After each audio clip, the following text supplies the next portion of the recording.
the largest contract in pro sports history.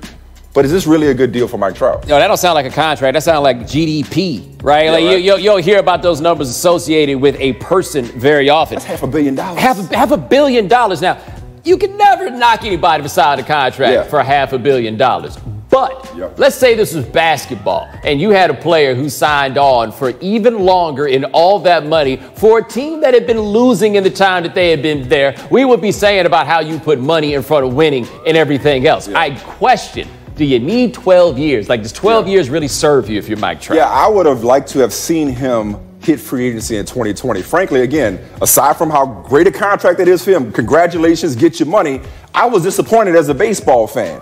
I was looking forward to seeing him maybe link up with Bryce Harper in Philadelphia. Like, that money wasn't going anywhere. Now, I get that he's got a chance to compete with a farm system that Keith Law, I think, ranked 7th overall in Major League Baseball. Moreno's got a lot of money from his TV contracts or what have you.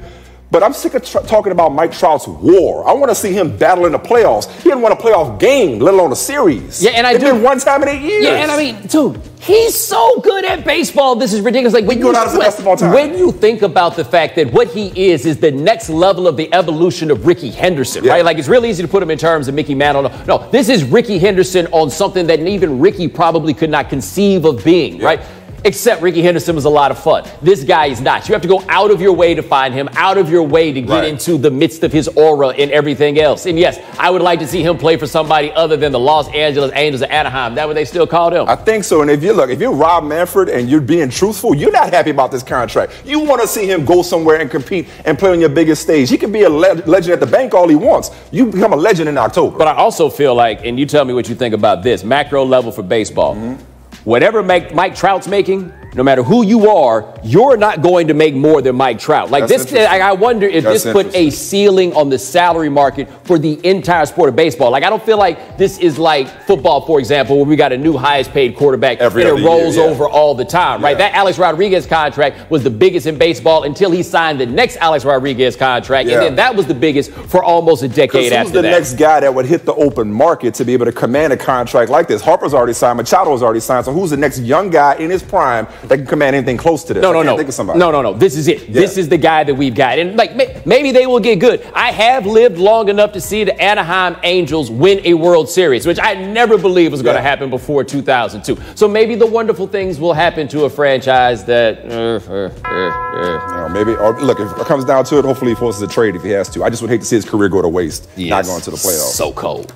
All right, next name is Doc Rivers, staying in L.A. And according to basketball writer Peter Vesey, Clippers coach Doc Rivers would consider leaving for the Lakers job. Vesey also says Rivers has always wanted to coach the Lakers and that Magic Johnson, quote, loves him. What do you think of this idea? I don't. Like, why would Doc Rivers do this? Like, other than the brand of the Los Angeles Lakers, give me a basketball reason that makes sense for Doc Rivers.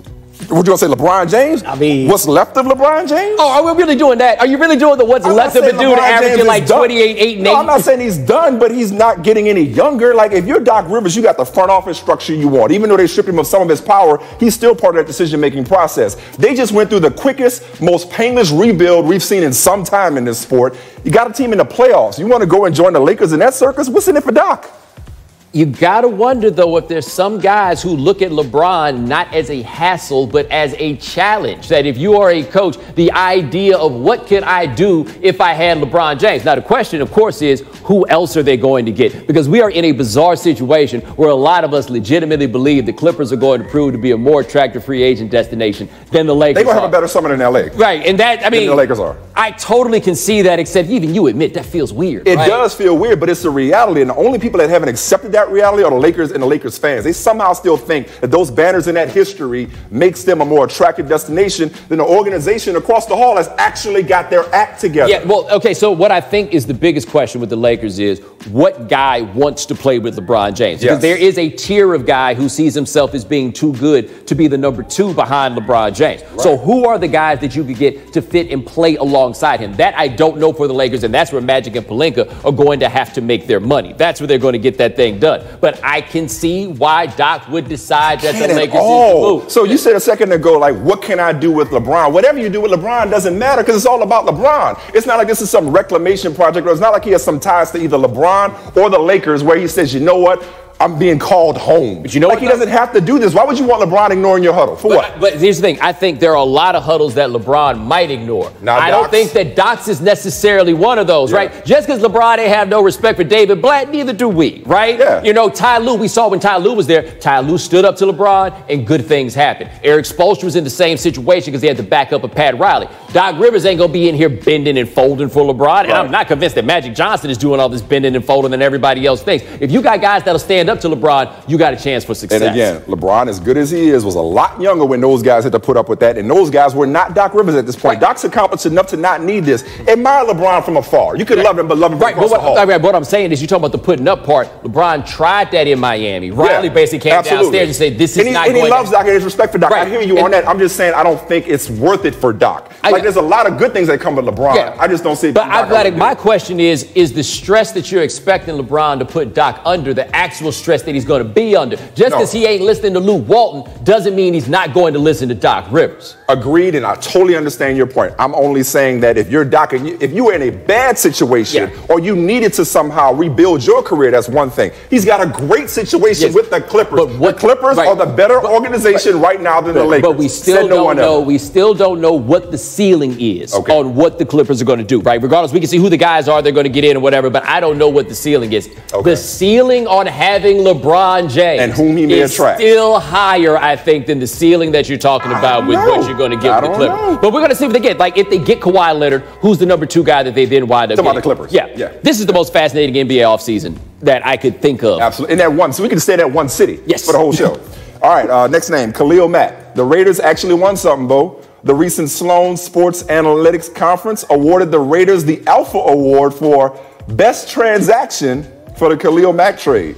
Does the analytics community have you reevaluating this trade, or the nerds, as you like to call it?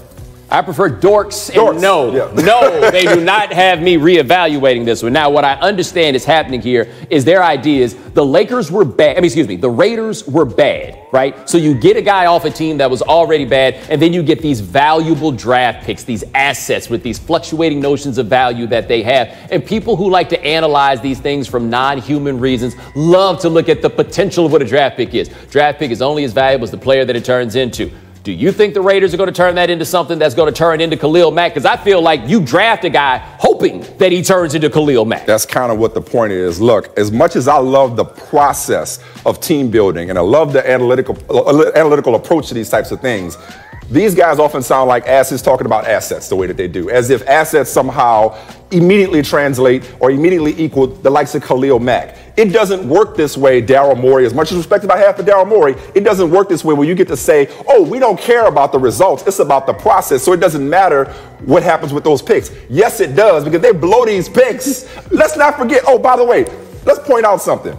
They also gave a second-round pick to Chicago. Like, if you're trading Khalil Mack, nothing else goes back. Nothing else goes back to you other than Khalil Mack. They gave him a second-round pick as well. So even the trade on the surface was questionable in terms of what they got in return and what they gave up. And then you're going to go and say it's a transaction of the year just because you got picks back with somebody? No, it doesn't work that way. And, you know, maybe I'm just an old-timer in the way I look at this, right? But quarterback and pass rusher. That's it. If you've got a good one, you don't let them go. You don't let them go. Left tackle in there too. Right. If you actually have a good one, you do not let them go. And Khalil Mack, dude, I realized last year watching Khalil Mack that clearly I had never watched him play before. Because people would compare him to Lawrence Taylor, and I just missed that on hand. Dude, I looked at that last year. I was like, oh, okay.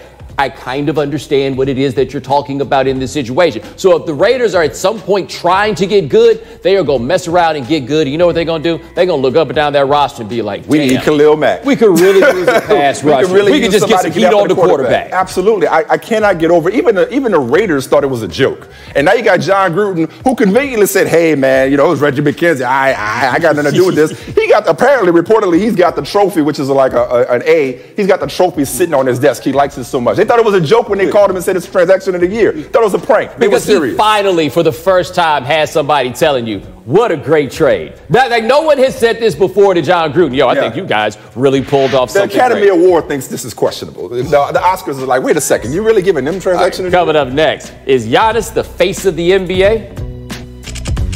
Listen to the High Noon podcast and Bomani's and mine. Hey, Michael, did you know that Pablo still doesn't have his own podcast? You know when to speak up That's all it takes. Look, you know how to do a resume? The reference going to be first, then the experience. But please believe he'll be a starter for somebody again, because that's just the way the game goes. It's a hell of an internship. All right, first quote. People say that I cannot be the face of the league because I'm not American. If I can't be the face of the league being me, I don't want to be the face of the league. Said Giannis Antetokounmpo to the Milwaukee Journal-Sentinel. Mike, what do you make of Giannis saying this? I'd like to know who these people are. Like, are these? Apparently, it's his family and friends. Well, they're not paying attention because he's already a face of the league. I don't know if there's ever truly one face of the league. There certainly isn't now. I mean, you think Harden's a face, Curry's a face, Russ is a face, Kyrie's a face. Obviously, LeBron's a face of the league. Giannis Antetokounmpo is already a name of the league, a name that a lot of people almost overnight have learned how to pronounce correctly, including my daughter. My 12-year-old daughter talks to me about Giannis all the time. She's a fan. If you keep putting up 27 and 8 the way he is, or 27 and 12, I'm sorry, 27 and 12, I shorted him 4 rebounds. 27 and 12 the way he is, I'm thinking about LeBron. Keep putting up those numbers, best record in the league, winning MVPs, and maybe even championships, that automatically makes you a face of the league, regardless of your culture. That would be a holdup, I think, if language was a holdup. Like, this is a discussion in the NHL that we had a lot with Crosby and Ovechkin. This is a discussion you have a lot in baseball, as you have more players who don't speak English. This dude speaks all the English in the world. Right. He is just fine in that regard, which means that there's no place that you cannot take him. Like, I don't think that people are viewing him as being some outsider in the league. This is a league, if any other can handle it, I think it can. And if he is the best player in the league, he comes out of here with some hardware, then he will be the face of the league. You got to give basketball fans, and I'm not to exclude any other fans, but especially basketball fans, more credit than that. They just recognize game. They just appreciate greatness. And if you're winning and dominating, unless you choose not to be, if you're Tim Duncan and you decide to be reclusive about it, unless you choose not to be a face of the league, they're going to elevate you to that point, whether you like it or not. And he seems built for it. Well, let's think about this also. I was going back last night just looking at some stats and looking at some of the advanced stats on Dirk Nowitzki. Yeah. There's an argument that from 2004 to 2007, that Dirk Nowitzki was the best player in the NBA. Okay. Right? You go back and you look at the numbers and they jump out like win shares per 48. Yeah. I think he had 3 straight years that he led there. Yeah. He was not seen ever as being a face of the league because he was overcoming a perception of being European. That's soft European. That comes to white dudes. Okay. I'm not sure that hits this guy the same way. Well, he doesn't play soft at all. You know what I mean? He's not an outside guy. Also, look at what Dirk's personality has evolved into. Yes. He's got some of that in him right now. Oh, Dirk's personality evolving, huh? The plates with the foil on top of them. All right, quote. We probably would have already won a championship, said Isaiah Thomas about what could have been if the Celtics had never traded him. Let's listen to more. Do you ever think about what could have been, like long term, if you stayed? Yeah, we would have probably won a championship already. That's IT in a nutshell, though, right? I mean, look. Already, you just left. Last year is basically what he's saying. We would have won a championship last year because he was hurt the year before, so he's saying last year. Dude, I want him to have all the confidence in the world because I'm never going to be getting in the way of somebody shining. That confidence is what allows somebody 5'9" to get to the places that he has gotten. Good for him.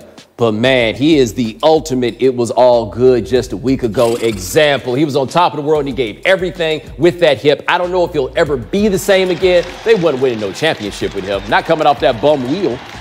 I found myself a little emotional watching him get emotional last night. And it's because of what you just talked about. I feel, as sorry as you can feel for a professional basketball player, I feel sorry for IT. Not just the tragedy he suffered off the court, but, man, this guy was supposed to get paid. Now he can't even get run in a playoff team's rotation. Like, it's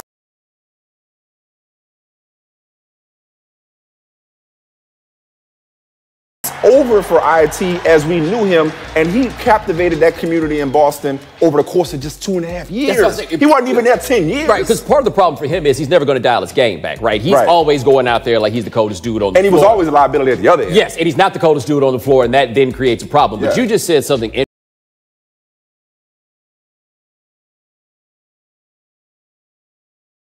interesting about the 2.5 years that I was just thinking about. They got to retire his jersey, right? Like, in the 2.5 years that he was there, the time seemed to be so special. What he provided seemed to be so special. And he literally, I think by the time it's done, we will say, gave his career to try to win with a team that honestly had no chance of winning in the first place. That team was not going to win a championship.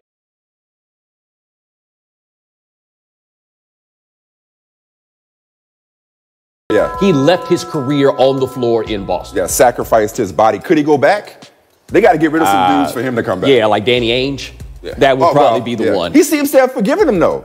He was very moved by last night. Yeah, last night. Look at the shoes he was wearing. Last night, yeah. Quote, I see a couple of players, I don't want to say names, they play video games during the game.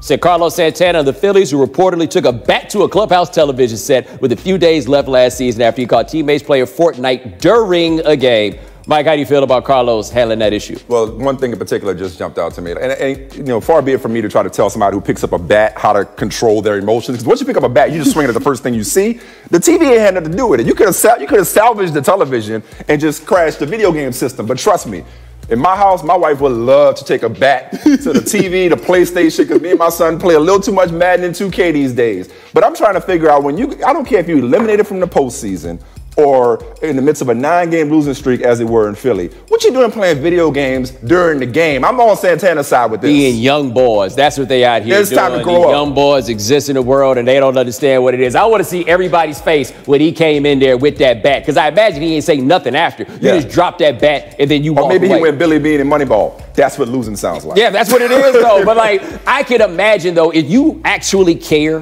you really care, and you come back out here and these cats is not just doing anything but playing video games. Yeah. Video games. That's insulting. Cards, you could be like, okay, guys, put the cards away. Video games. Video games. You ever fool around with Fortnite? It's banned in my house. Nah, man. I don't need no more addictions in my life. I see what it does to other people. Yeah. But I tell you, man, these kids can't get enough of this Fortnite. They're staying up all night, but I can't judge them because we stay up all night with the franchise.